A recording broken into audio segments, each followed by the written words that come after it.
We want a mayor, not a business slayer. Wow. Welcome back, everybody. That protest you just saw from outside an assembly meeting in Anchorage, Alaska this week. Many small business owners in Anchorage are upset at the Democrat mayor there, Ethan Berkowitz, over China virus mandates. A few weeks before the second shutdown of Anchorage's business community this year, Berkowitz blocked off an entire street to allow a wine bar associated with his business to remain open.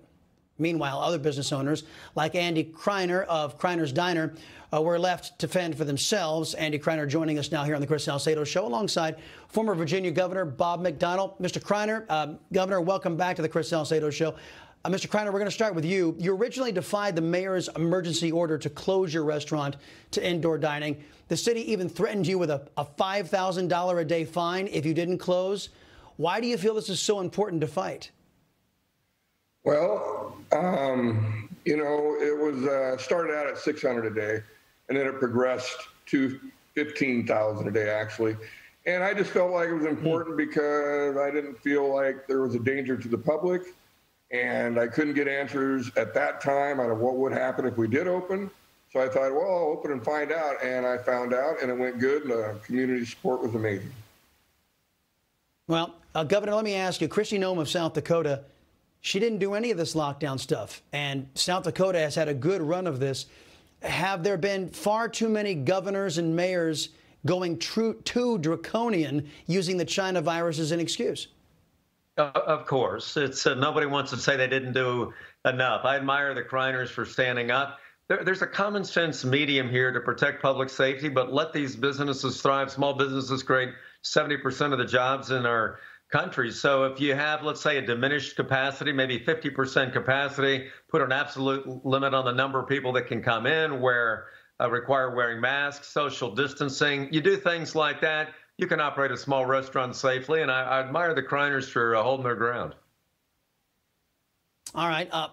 Mr. Kriner, it came out that Mr. Berkowitz, the mayor of your town, he was able to partake in the PPP program to the tune of about $3 million that went to him. How is your business doing? Did you get some PPP money, and was it enough for your business? Yes, we did, and it worked out great for a while, but then that ran out about the same time. At the time, we were open 50% capacity, and we could do about 80% of our business at 50%, but then it was closed down again completely for indoor dining, and that's when I decided not to shut down. I just stayed open for a while.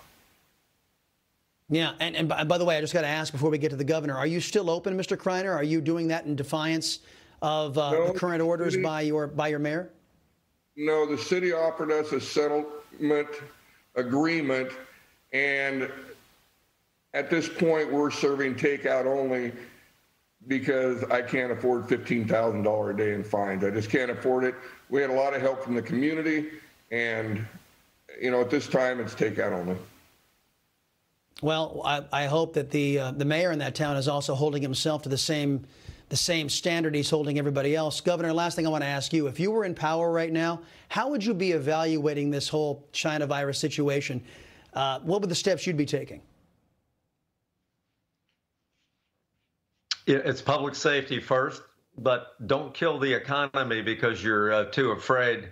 You're too afraid not to act. I mean, that's what the overreaction has been by some of the left-wing mayors. I mean, let's face it, Chris, I think some of them are doing it for political reasons, knowing that a bad economy hurts the reelection of a president. I hate to say that, but there's some motives out there that aren't pure. It's just a common sense balance. Let the little businesses thrive.